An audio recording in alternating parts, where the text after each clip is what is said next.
Les derniers chiffres sur l'inflation du Royaume-Uni seront disponibles mardi le 19 janvier.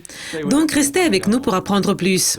Une estimation finale de l'indice des prix à la consommation de l'Allemagne pour décembre est la première publication et elle va paraître à 7 heures du matin. Une estimation initiale s'est affaiblie plus que prévu, comme l'inflation globale annuelle a légèrement reculé par rapport à 0,4% enregistré au cours du mois précédent. L'indice des prix à la production et à l'importation de la Suisse pour décembre va suivre à 8h15. L'indice a connu une forte croissance en novembre, poussé plus haut par la volatilité des prix du pétrole.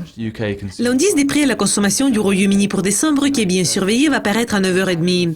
L'inflation annuelle a légèrement augmenté en novembre, ayant progressé au-dessus de 0 pour la première fois en 4 mois. Le sentiment économique ZEW de l'Allemagne pour janvier, qui est d'une grande importance, sera publié à 10h.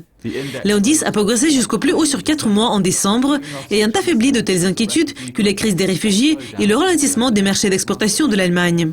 Une estimation finale de l'IPC de la zone euro pour décembre est attendue à la même heure.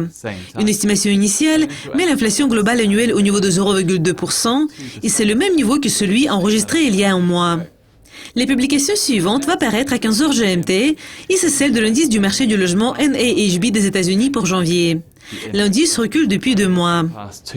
L'IPC du 4e trimestre de la Nouvelle-Zélande sera disponible à 9h45 du soir et il est d'une grande importance pour les traders du kiwi.